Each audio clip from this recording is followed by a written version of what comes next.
Bienvenue sur l'Autruche et le Colibri, un guide pratique pour repenser ses habitudes de consommation et entamer une transition écologique.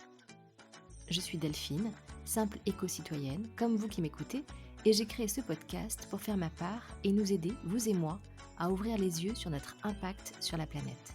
Une fois par mois environ, je choisis un sujet et je le décortique pour comprendre ce qui pose problème pour l'environnement. Et puis je propose des solutions, des alternatives. Vous en avez assez de faire l'autruche ? Vous voulez passer à l'action concrètement ? Eh bien vous êtes au bon endroit. Si vous souhaitez aider cette initiative, likez, notez, commentez le podcast sur votre plateforme d'écoute préférée. Cela permettra à d'autres de le découvrir. Alors, prêt à ouvrir les yeux ? C'est parti ! Vous écoutez l'épisode 34. 2024, what else ? Une nouvelle année commence. Youpi ! Une nouvelle page se tourne sur une année peu brillante, disons-le franchement. Presque 3 ans après la création du podcast, le monde a changé, mais pas en mieux. 2023 n'est pas en reste. La Terre brûle littéralement, les conflits continuent en Europe et éclatent au Proche-Orient. L'injustice sociale prend de l'ampleur, les hommes continuent leur folie des grandeurs, en construisant des autoroutes inutiles, des méga-bassines qui soulèvent les foules, en créant des bombes carbone aux 4 coins du monde, en organisant des Jeux Olympiques et autres Coupes du Monde dans des endroits discutables, sans compter sur la dernière COP qui a eu lieu dans un empire pétrolier. Bref, disons-le, c'est la merde. Quelques avancées sont quand même à noter pour 2023. En France, 2023 a vu naître un début de planification en faveur de la transition écologique. Le groupe de travail dédié a identifié les principales sources d'émissions de gaz à effet de serre, les leviers majeurs à actionner et les trajectoires à respecter pour réduire les émissions de 55% en 2030. Cette planification devrait être déclinée à l'échelle des régions en 2024. Toujours en France, la loi APER, loi d'accélération pour la production des énergies renouvelables, a été votée et devrait, si ce n'est accélérer véritablement le déploiement des énergies renouvelables, faciliter l'approbation locale des projets et assurer leur meilleur équilibre dans les territoires. Un accord historique a été adopté à la COP28 à Dubaï. Pour la première fois, une transition hors des énergies fossiles et le triplement des capacités mondiales d'énergie renouvelable est cité dans le texte. Et même si ce point fait débat aujourd'hui, eh bien c'est un premier signe qu'il est important de souligner. On a quand même des choses positives qu'on peut trouver. Mais que peut bien nous réserver 2024 ? Alors, je ne vais pas faire preuve de cynisme ou de pessimisme si tôt dans l'année. Je vais donc tâcher d'être factuelle. Des textes clés sont attendus en France pour 2024 pour donner la voie à suivre. La nouvelle stratégie nationale bas carbone, qui est une feuille de route de la France pour réduire ses émissions de gaz à effet de serre et qui concerne tous les secteurs d'activité et donc portée par tous, citoyens, collectivités et entreprises.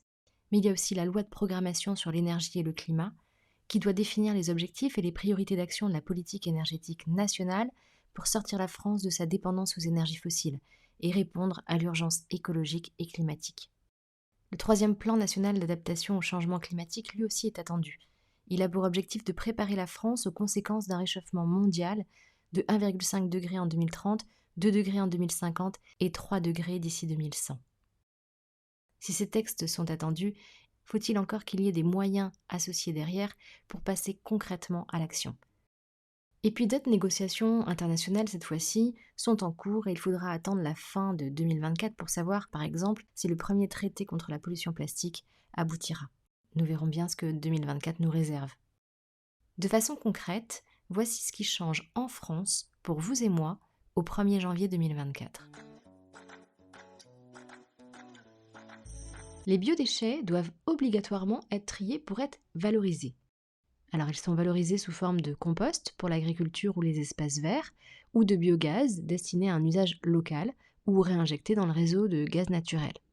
1000 tonnes de biodéchets, c'est 1,1 gigawattheure par an, c'est 275 foyers alimentés en gaz vert. Les biodéchets représentent aujourd'hui 1/3 des déchets non triés des Français qui finissent dans la poubelle grise et incinérés. Ce qu'on appelle biodéchets, ce sont les déchets alimentaires ou de cuisine qui proviennent des ménages, mais aussi des bureaux, des restaurants, du commerce, des cantines, bref, partout. Mais les biodéchets, c'est aussi des déchets verts, des déchets non dangereux de jardin ou de parc, comme les feuilles mortes par exemple ou la pelouse tondue. Vous ne pouvez donc plus jeter vos déchets alimentaires à la poubelle, avec les ordures ménagères, mais il faut les mettre dans un bac à compost personnel ou un bac de tri dédié aux biodéchets mis en place par votre collectivité locale. Dans la pratique, en ce début d'année, moins d'1 Français sur 3 bénéficierait d'une solution de tri à la source pour les biodéchets. Bon, à suivre donc. Vous ne le saviez peut-être pas, mais un bonus réparation existe depuis 2022 pour les appareils électriques et électroniques endommagés et qui ne sont plus couverts par la garantie. Ce bonus réparation est inscrit dans la loi anti-gaspillage pour une économie circulaire. Son objectif est d'allonger la durée de vie des appareils électriques, de réduire le gaspillage de ressources nécessaires à leur fabrication et réduire de fait les déchets électroniques et électriques. Et puis réparer, c'est plus économique aussi. Une télévision tombée en panne et qu'on réparait permettrait d'économiser des émissions de CO2 de l'ordre d'un trajet de 350 km en voiture. Donc ce n'est vraiment pas négligeable. Alors concrètement, en 2024, le montant de ce bonus évolue. Il double pour 5 appareils électriques du quotidien, que sont le lave-linge, le lave-vaisselle, le sèche-linge, l'aspirateur et le téléviseur. Il augmente pour plus d'une vingtaine de produits et 24 nouveaux équipements sont éligibles, parmi lesquels sèche-cheveux, lisseurs, micro-ondes, etc. On parle d'un forfait de 15 à 60 € selon le type d'appareil à réparer. Pour en bénéficier, il suffit de vous rendre chez un réparateur labellisé Quali-Répare et y déposer votre appareil. Le montant sera déduit directement de la facture de la réparation. Je vous mets dans les notes de cet épisode la liste des appareils éligibles et les sites qui recensent les réparateurs agréés. Sachez aussi que depuis 2023, un bonus réparation pour le textile existe, pour faire retoucher ou réparer les vêtements et les chaussures. Les aides à l'achat pour les vélos sont reconduites sur 2024 et s'ouvrent cette année aux vélos d'occasion qui seraient achetés auprès de professionnels. Ce bonus vélo permet, sous condition de revenus, de toucher une prime qui peut aller de 150 € à 3 000 € pour l'achat d'un vélo, et parmi lesquels, par exemple, un vélo électrique. Alors, dernier point à noter pour ce début d'année 2024, le gouvernement lance une offre de location longue durée de voitures électriques baptisée « Mon leasing électrique ». Le but est de permettre aux ménages les plus modestes de passer à l'électrique sous réserve de remplir certaines conditions. Pour rappel, sur les 10 tonnes d'équivalent CO2 émises par un Français chaque année, l'usage de la voiture thermique est responsable de 2 tonnes. D'où l'intérêt d'inciter au covoiturage, comme précédemment, ou à la voiture électrique dans ce cas. Pour vérifier votre éligibilité, rendez-vous sur la plateforme monleasingelectrique.gouv.fr. À ces mesures du gouvernement s'ajoute le renforcement du dispositif MaPrimeRénov' pour les rénovations thermiques des habitats, l'obligation pour la restauration collective de servir au moins 50% de produits dits durables, dont au moins 20% de produits issus de l'agriculture biologique, et l'obligation de mettre des panneaux solaires ou des arbres sur les parkings, donc sur les nouveaux parkings de plus de 500 m² ou les existants de plus de 1500 m². Côté voyage, des lignes de train de nuit ont été réouvertes fin d'année 2023 et on attend de nouvelles lignes Ouigo, lentes mais normalement moins chères, d'ici cet été. Et puis, nous attendrons cette année aussi le fameux Pass-Rail, cet abonnement unique pour voyager en illimité à bord des intercités et des TER gratuitement. Alors à quand le déploiement à l'échelle nationale de ce système pour juguler les prix bien trop chers du train qui malheureusement est très peu compétitif par rapport à l'avion? Je vous reparlerai de ce sujet lors d'un prochain épisode sur les voyages. Voilà de quoi démarrer l'année avec une vision plus claire des attendus pour 2024.